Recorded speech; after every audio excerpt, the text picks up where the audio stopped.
Assalamualaikum warahmatullahi wabarakatuh. Kami dari kelompok G akan mempresentasikan materi PPh pasal 23, PPh pasal 15, dan PPh pasal 4 ayat 2. Sebelumnya, kami berterima kasih kepada Ibu Sofi Yunida Putri selaku dosen pengampu hukum pajak dan perpajakan yang telah memberikan waktunya kepada kami untuk berpresentasi.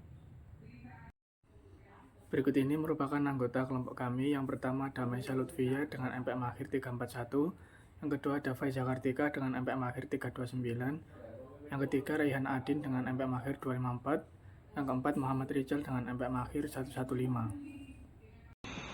Saya Maisha Lutfia Rahayu dengan MPM akhir 341. Di sini saya akan menjelaskan tentang pasal 23. PPh pasal 23 adalah pajak yang dipotong dari penghasilan tertentu yang seperti dividen, bunga, royalti, jasa, dan sewa. Adapun siapa yang wajib memotong PPh pasal 23 yaitu wajib pajak yang membayarkan penghasilan tersebut kepada pihak lain wajib memotong PPh pasal 23. Adapun jenis penyetoran dan pelaporan PPh pasal 23. Yang pertama dividen. Dividen ini dengan tarif 15%, kode jenisnya setoran 101. Yang kedua ada bunga. Bunga ini terdapat tarif 15% dengan kode jenis setoran 102. Yang ketiga ada royalti. Merupakan tarif 15% dengan kode jenis setoran 123.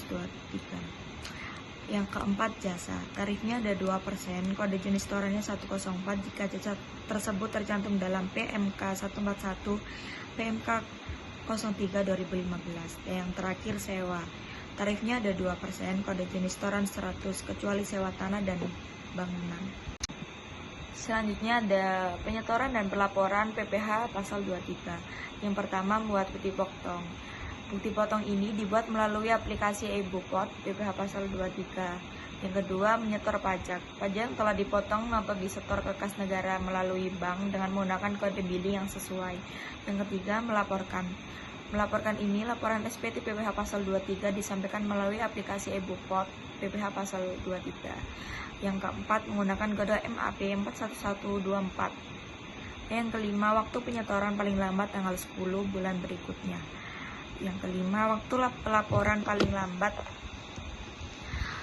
tanggal 20 bulan berikutnya. Lalu contoh soal pasal 23. PT BBB menyewa alat berat dari CV AAA dengan biaya sewa sebesar 50 juta. Berapa besar PPh pasal 23 atas sewa yang harus dipotong PT BBB sebagai pemberi penghasilan atas sewa dari CV AAA? Tarif PPh pasal 23 atas sewa sama dengan 2%. Biaya sewa alat berat sama dengan 50 juta. Jadi besar pemotongan PPh pasal 23 atas sewa yaitu 2% dikali 50 juta sama dengan 1 juta. Halo, saya Faiza Kartika dengan NPM akhir 329. Di sini saya akan menjelaskan pasal 4 ayat 2. Pasal PPh 4 ayat 2 adalah pemotongan atas penghasilan yang dibayarkan sehubungan dengan jasa tertentu dan sumber tertentu seperti jasa konstruksi, sewa tanah atau bangunan, pengalihan hak atas tanah atau bangunan, hadiah undian, dan lainnya. Jadi PPh final 4 ayat 2 adalah pajak penghasilan atas jenis penghasilan yang bersifat final dan tidak dapat dikreditkan dengan pajak penghasilan terutang. Penghasilan yang dapat dikenai PPh pasal 4 ayat 2 yang bersifat final ada 5, yaitu satu, penghasilan berupa bunga deposito dan tabungan seperti bunga obligasi, surat utang negara, dan bunga simpanan yang dibayarkan oleh koperasi. 2, ada penghasilan berupa hadiah undian. Yang ketiga, ada penghasilan dari transaksi saham dan sekuritas lainnya, seperti transaksi derivatif yang diperdagangkan di bursa dan transaksi penjualan saham. Yang keempat, ada penghasilan dari transaksi pengalihan harta berupa tanah atau bangunan, usaha jasa konstruksi, usaha real estate, dan persewaan tanah atau bangunan. Dan yang terakhir yaitu penghasilan tertentu yang diatur dengan berdasarkan peraturan pemerintah. Nah, yang pertama kita akan membahas bunga deposito dan tabungan serta diskonto sertifikat Bank Indonesia. Untuk objek dari bunga deposito dan tabungan diskonto SPI ini adalah bunga yang diterima atau diperoleh dari deposito atau tabungan yang ditempatkan di luar negeri melalui bank yang didirikan atau bertempat kedudukan di Indonesia atau cabang bank luar negeri di Indonesia. Untuk tarif pajaknya sendiri yaitu 20% dikali dengan jumlah bruto. Nah, untuk pengecualian dari bunga deposito dan tabungan diskonto SPI ini adalah jumlahnya itu tidak boleh melebihi 7,5 juta dan bukan merupakan jumlah yang dipecah-pecah. Yang kedua ada bunga yang diterima dari bank didirikan di Indonesia atau cabang bank luar negeri. Yang ketiga, bunga yang diterima diperoleh dana pensiun yang pendiriannya telah disahkan oleh Menteri Keuangan.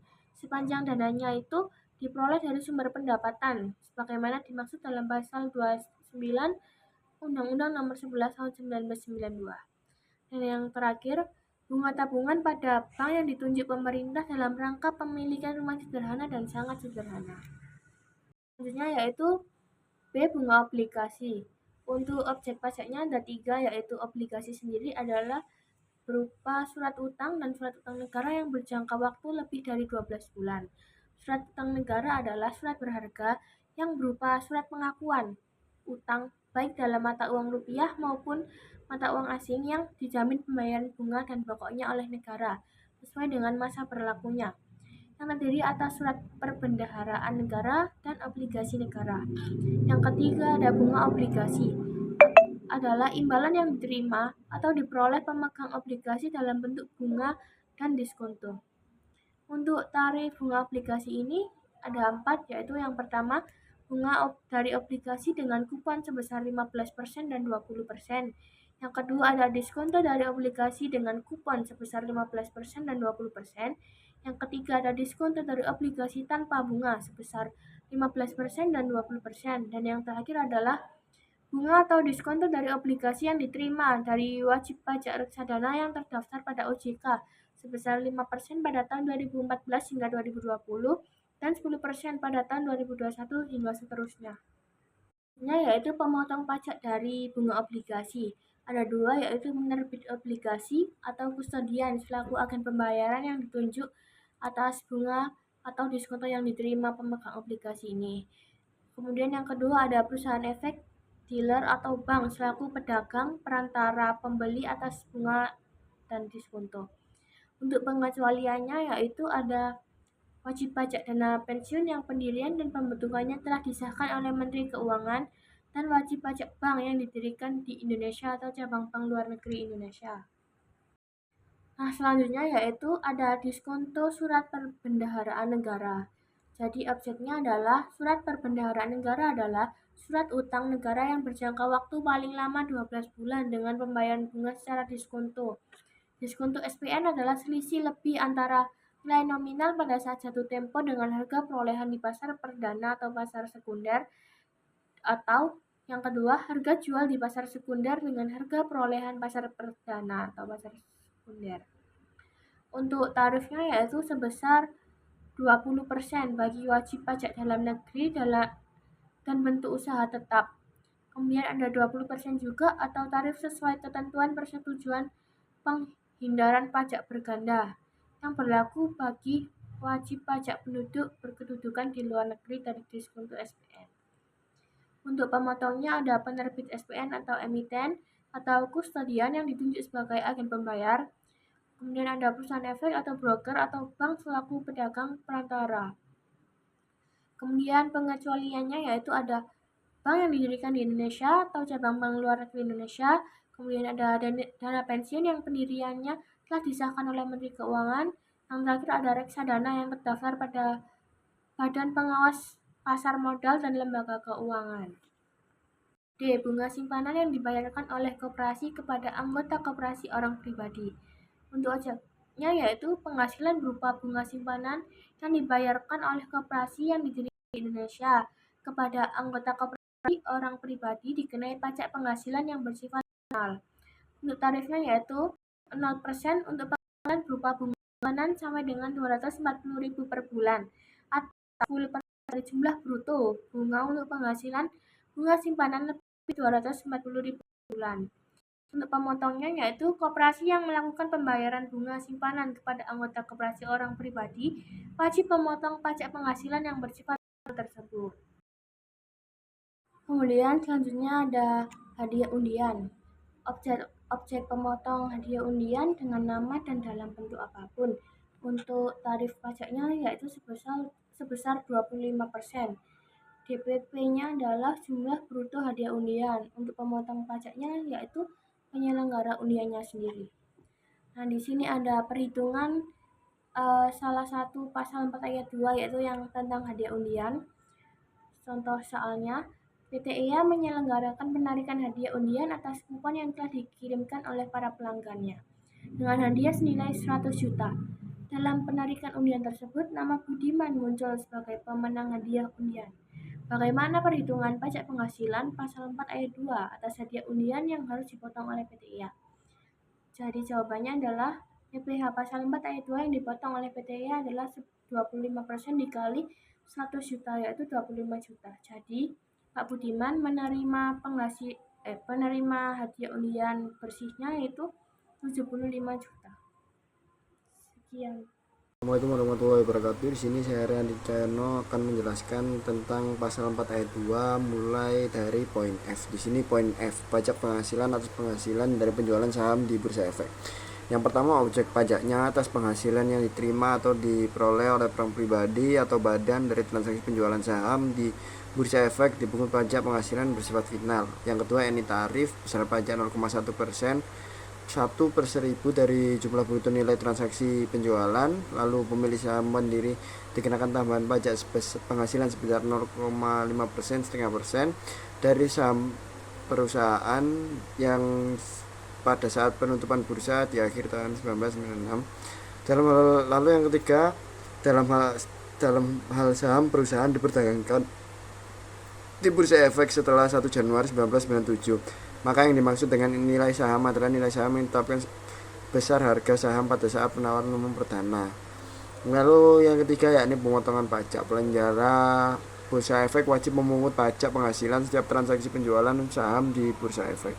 Lalu selanjutnya poin G, pajak penghasilan atas penghasilan perusahaan modal ventura dari transaksi penjualan saham atau pengalihan penyertaan modal pada perusahaan pasangan usahanya. Pertama yang kita bahas objek pajak atas penghasilan perusahaan modal ventura dari transaksi penjualan saham atau pengalihan penyertaan modal pada perusahaan pasangan usahanya dikenakan pajak penghasilan yang bersifat final. Perusahaan pasangan usaha tersebut adalah perusahaan yang memenuhi syarat sebagai berikut. Yang pertama, merupakan perusahaan kecil, menengah, atau yang melakukan kegiatan dalam sektor-sektor usaha yang ditetapkan oleh Menteri Keuangan. Dan yang kedua, saham tidak diperdagangkan di Bursa Efek Indonesia. Lalu ada tarif besarnya pajak penghasilan atas penghasilan perusahaan modal ventura di atas adalah 0,1% dari jumlah bruto nilai transaksi penjualan nilai saham atau pengalihan penyertaan modal. Dalam hal transaksi penjualan saham atau pengalihan penyertaan modal tersebut dilakukan melalui Bursa Efek, maka pengenaan pajak penghasilannya dilakukan sesuai dengan ketentuan sebagaimana diatur dalam perundang-undangan tentang pajak penghasilan atas penghasilan dari transaksi penjualan saham di Bursa Efek. Yang ketiga, pengecualian atas penghasilan perusahaan modal ventura dari transaksi penjualan saham atau pengalihan penyertaan modal pada perusahaan pasangan usaha yang tidak memenuhi ketentuan di atas dikenakan tindakan pajak penghasilan sesuai dengan ketentuan dalam Undang-Undang Pajak Penghasilan. Lalu selanjutnya ada poin H, pajak penghasilan atas dividen yang diterima atau diperoleh wajib pajak orang pribadi dalam negeri. Yang pertama, objek pajaknya. Penghasilan berupa dividen yang diterima atau diperoleh wajib pajak orang pribadi dalam negeri dikenakan pajak penghasilan yang bersifat final. Yang kedua, yakni tarifnya itu penghasilan berupa dividen yang diterima oleh atau diperoleh wajib pajak orang pribadi dalam negeri dikenakan pajak penghasilan sebesar 10%. Lalu yang ketiga, pemotongnya.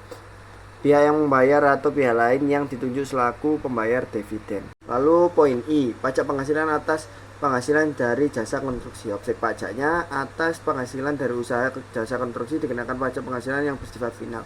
Tarifnya 2% untuk penyedia jasa kecil yang memiliki kualifikasi usaha kecil, 4% untuk penyedia jasa yang tidak memiliki kualifikasi usaha, 3% untuk penyediaan jasa selain A dan B, 4% untuk perencanaan konstruksi atau pengawasan konstruksi yang memiliki kualifikasi usaha, 6% untuk perencanaan konstruksi atau pengawasan konstruksi yang tidak memiliki kualifikasi usaha. Lalu pemotong pajaknya, pajak penghasilan bersifat final atas yang pertama dipotong oleh penggunaan jasa dan saat pembayaran. Dalam hal penggunaan jasa berupa pemotong pajak, atau yang kedua disetor sendiri oleh penyedia jasa dalam hal pengguna jasa bukan merupakan memotong pajak.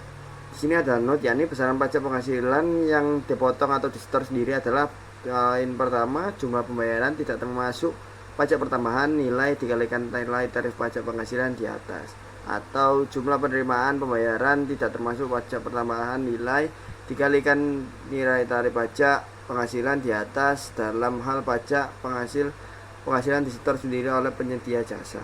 Lalu selanjutnya ini poin C, penghasilan atas penghasilan dari pengalihan hak atas tanah dan bangunan. Yang pertama, objek pajak pengalihan meliputi dengan pihak selain pemerintah, lalu dengan pemerintah untuk pembangunan, lalu yang ketiga tanpa persyaratan khusus, lalu ada dengan persyaratan khusus. Semua pengalihan harus mematuhi ketentuan hukum yang berlaku. Yang selanjutnya yakni tarif penjualan, tukar menukar, perjanjian, pemindahan hak, pelepasan hak, penyerahan, lelang, hibah atau cara lain disepakati pihak lain secara dan pihak lain selain pemerintah. Yang kedua ini disepakati dengan pemerintah guna pelaksanaan pembangunan, termasuk pembangunan untuk kepentingan umum yang tidak memerlukan persyaratan khusus adalah 5% dari jumlah bruto nilai pengalihan hak atas tanah atau bangunan. Yang ketiga yakni pemotong. Poin pertama, PPh untuk transaksi dengan pihak pemerintah wajib dibayar oleh individu atau bahan menggunakan SSP di bank, persepsi atau kantor pos sebelum dokumen resmi ditangani. Lalu sementara itu untuk transaksi dengan pemerintah guna pembangunan, PPh dipungut oleh bendaharawan atau pejabat yang melakukan pembayaran atau menyetujui tukar menukar. Dikecualikan orang pribadi yang penghasilannya di bawah PTKP yang mengalihkan hak atas tanah atau bangunan dengan jumlah bruto kurang dari 60 juta rupiah dan tidak dipecah-pecah. Yang kedua, penerimaan pengalihan pada pemerintah untuk pembangunan kepentingan umum yang dilakukan persyaratan khusus. Yang ketiga yakni hibah oleh orang pribadi, kepala keluarga dekat, badan keagamaan, pendidikan sosial atau usaha mikro dan kecil tanpa hubungan usaha. 4, hibah oleh badan keagamaan, pendidikan sosial dan atau usaha mikro dan kecil juga tanpa hubungan usaha. Dan yang terakhir yakni pengalihan karena warisan. Lalu selanjutnya masuk ke poin K. Poin K ini pajak penghasilan atas penghasilan dari sewa tanah dan atau bangunan. Objek pajaknya penghasilan berupa sewa atas tanah dan bangunan berupa tanah, rumah susun, apartemen, kondominium, gedung perkantoran, gedung pertokoan atau gedung pertemuan termasuk bagiannya rumah, kantor, rumah toko, gudang, dan bangunan industri dikenakan pajak penghasilan bank bersifat final. Tarifnya, besaran pajak penghasilan yang terutang bagi wajib pajak ada orang pribadi maupun wajib pajak pada yang menerima atau memperoleh penghasilan dari persewaan tanah dan atau bangunan sebagaimana yang dimaksud di atas adalah 10% dari jumlah bruto nilai persewaan tanah dan atau bangunan. Pemotongnya dilakukan oleh penyewa dan dalam hal penyewa adalah badan pemerintah, subjek pajak, badan dalam negeri, penyelenggara kegiatan, bentuk usaha tetap, kerjasama operasi, perwakilan perusahaan luar negeri lainnya, dan orang pribadi yang ditetapkan oleh DJP. Dalam penyewa adalah orang pribadi atau bukan subjek pajak. Selain orang tersebut, orang di atas, PPh disetor sendiri oleh yang menyewakan. Di sini ada not, orang pribadi yang ditunjuk sebagai pemotong pajak penghasilan adalah akuntan, arsitek, dokter, notaris, pejabat, pembuat akte tanah atau PPAT, kecuali PPAT tersebut adalah camat, pengacara, konsultan yang melakukan pekerjaan bebas. Lalu poin kedua, orang pribadi yang menjalankan usaha yang menyelenggarakan pembukuan yang telah terdaftar sebagai wajib pajak dalam negeri. Lalu kita masuk ke contoh soal. Di sini pada tanggal 12 Agustus 2015, Rahmat membeli 1 unit rumah dari developer PT Gria Persada seharga 800 juta secara tunai antara PT Gria Persada dengan Rahmat belum dilakukan penandatanganan akta jual beli atau AJB. Karena sertifikat rumah tersebut masih dalam proses pencahayan sehingga dilakukan terlebih dahulu oleh perjanjian pengikatan jual beli atau PPJB antara PT Gria Persada dengan penjual dan Rahmat sebagai pembeli. Sertifikat rumah tersebut atas nama PT Gria Persada sebelum dilakukan AJB antara PT Gria Persada dengan Rahmat. Rumah tersebut Rahmat dijual kepada Indra Haji. Sebagai akibat transaksi tersebut, nama penjual dan pembeli tercantum PPJB. Rumah tersebut milik PT Gria Persada sebagai penjual dan Indra Haji sebagai pembeli. Nah, pertanyaannya bagaimana perhitungan pajak penghasilan PPh pasal 4 ayat 2 atas pengalihan rumah tersebut. Nah, di sini dapat kita jawab dengan PPh pasal 4 ayat 2 yang dipotong oleh PT Gria Persada dalam kasus ini yaitu 2,5% kali 800 juta, yakni sebesar 20 juta rupiah. Assalamualaikum warahmatullahi wabarakatuh. Perkenalkan, nama saya Muhammad Rijal dengan MPM Akhir 115. Baik, kali ini saya akan membahas tentang PPh pasal 15. PPh pasal 15 adalah pajak penghasilan dengan penghitungan PPh tertentu bagi wajib pajak yang bergerak dalam bidang atau industri tertentu. Dasar pengenaan pajak penghasilan pasal 15 adalah dari peredaran bruto. Peredaran bruto pajak penghasilan 15 adalah semua imbalan atau nilai pengganti berupa uang atau nilai yang diterima atau diperoleh wajib pajak atau perusahaan tertentu. Yang pertama, PPh pasal 15 atas charter penerbangan dalam negeri. A. Objek pajak. Semua imbalan atau nilai penggantian berupa uang atau nilai uang yang diterima dari charter penerbangan dalam negeri. B. Tarif efektif dan dasar pengenaan pajak. PPh terutang sama dengan 30% dikali norma penghitungan penghasilan neto atau laba bersih. Laba bersihnya yaitu sama dengan 6% dikali peredaran bruto. Maka pajak penghasilan pasal 15 terutang sama dengan 30% dikali 6% dikali peredaran bruto, yaitu 1,8% dikali peredaran bruto. C. Pemotong. Pemotong yaitu pencharter yang merupakan badan pemerintah, subjek pajak badan dalam negeri, dan penyelenggara kegiatan. Yang kedua, PPh pasal 15 atas pelayaran dalam negeri. A. Objek pajak. Wajib pajak perusahaan pelayaran dalam negeri atas seluruh penghasilan yang diterima atau diperolehnya, baik dari Indonesia maupun dari luar Indonesia. B. Tarif efektif dan dasar pengenaan pajak. PPh terutang sama dengan 30% dikali norma penghitungan penghasilan neto atau laba bersih. Laba bersih sama dengan 4% dikali peredaran bruto. Maka, pajak penghasilan pasal 15 terutang sama dengan 30% dikali 4% dikali peredaran bruto, yaitu 1,2% dikali peredaran bruto. C. Pemotong. Yang pertama, dalam hal penghasilan diperoleh berdasarkan perjanjian persewaan atau charter dengan pemotong pajak, pihak yang membayar atau terutang hasil tersebut wajib melakukan pemotongan pada saat pembayaran atau terutang. 2. Dalam hal penghasilan diperoleh bukan berdasarkan perjanjian persewaan atau charter dengan pemotong pajak, maka wajib pajak perusahaan pelayaran dalam negeri wajib menyetor sendiri PPh yang terutang. Yang ketiga, dalam hal pengguna jasa adalah bukan pemotong pajak, maka wajib pajak perusahaan pelayaran dalam negeri wajib menyetor sendiri PPh yang terutang. Yang ketiga, PPh pasal 15 atas pelayaran atau penerbangan luar negeri. A. Objek pajak. Semua nilai pengganti atau imbalan berupa uang atau nilai uang dari pengangkutan orang atau barang yang dimuat dari suatu pelabuhan ke pelabuhan lain atau bandara ke bandara lain di Indonesia maupun luar negeri untuk usaha pelayaran atau penerbangan luar negeri. B. Tarif. Laba bersih sama dengan 6% dari peredaran bruto. Pajak penghasilan pasal 15 yaitu 2,64% dari peredaran bruto dan bersifat final. C. Pemotong. Dalam hal penghasilan diperoleh berdasarkan perjanjian charter, maka pihak yang membayar atau mencharter wajib melakukan pemotongan pada saat pembayaran atau terutang. Lalu penghasilan selain berdasarkan perjanjian charter, maka wajib pajak perusahaan pelayaran atau penerbangan luar negeri wajib menyetor sendiri. Yang keempat, PPh pasal 15 atas kantor perwakilan dagang asing di Indonesia. A. Objek pajak. Nilai ekspor bruto yaitu semua nilai pengganti atau imbalan yang diterima atau diperoleh wajib pajak luar negeri yang mempunyai kantor perwakilan dagang di Indonesia dari penyerahan barang kepada orang pribadi atau badan yang berada atau bertempat kedudukan di Indonesia. B. Subjek pajak. Wajib pajak perusahaan dagang asing luar negeri yang memiliki kantor perwakilan di Indonesia. C. Tarif. Laba bersih atau penghasilan neto yaitu 1% dari nilai ekspor bruto.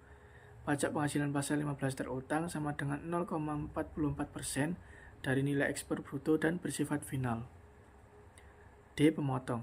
Pembayaran dilakukan dengan mekanisme penyetoran sendiri oleh kantor perwakilan dagang selambat-lambatnya tanggal 15 bulan berikut setelah bulan diterima atau diperolehnya penghasilan. Yang terakhir, PPh pasal 15 atas wajib pajak yang melakukan kegiatan usaha jasa maklon internasional di bidang produksi mainan anak-anak. A. Objek pajak.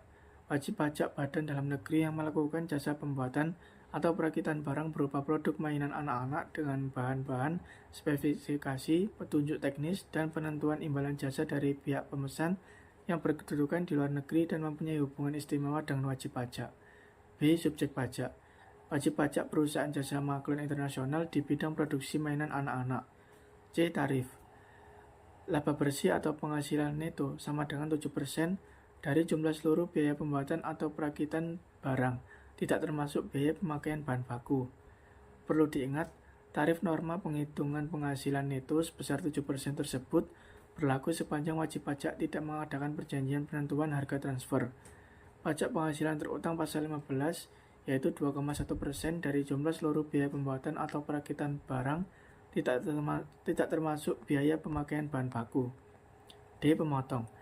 PPh terutang wajib disetor sendiri oleh wajib pajak dengan cara pembayaran setiap bulan paling lambat tanggal 15 bulan berikutnya setelah masa pajak berakhir. Besarnya pembayaran PPh setiap bulan dihitung berdasarkan jumlah realisasi seluruh biaya pembuatan atau perakitan barang setiap bulannya, tidak termasuk biaya pemakaian bahan baku.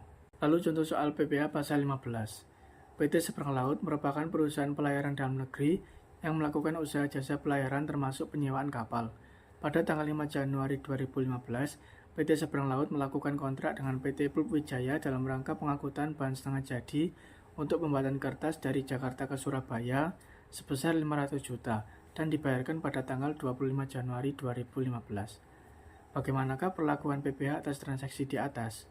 Atas penghasilan PT Seberang Laut dari PT Pulp Wijaya, yaitu untuk jasa pengangkutan bahan setengah jadi untuk pembuatan kertas dari Jakarta ke Surabaya, terutang PPh sebesar 1,2% dari peredaran bruto dan bersifat final. Jadi, PPh pasal 15 yaitu 1,2% dikali 500 juta sama dengan 6 juta. Nah, kewajiban PT Pulp Wijaya sebagai pemotong PPh pasal 15 adalah yang pertama, melakukan pemotongan PPh pasal 15 atas pembayaran jasa pelayaran untuk pengangkutan pulp tersebut sebesar 6 juta dan memberikan bukti potong tersebut kepada PT Seberang Laut. Yang kedua, menyetorkan PPh yang telah dipotong ke kas negara melalui kantor pos atau bank yang ditunjuk Menteri Keuangan paling lama tanggal 10 Februari 2015. Kemudian yang terakhir, menyampaikan SPT masa PPh pasal 15 masa pajak Januari 2015 paling lama tanggal 20 Februari 2015. Sekian presentasi dari kelompok kami. Apabila ada salah kata, mohon dimaafkan. Wassalamualaikum warahmatullahi wabarakatuh.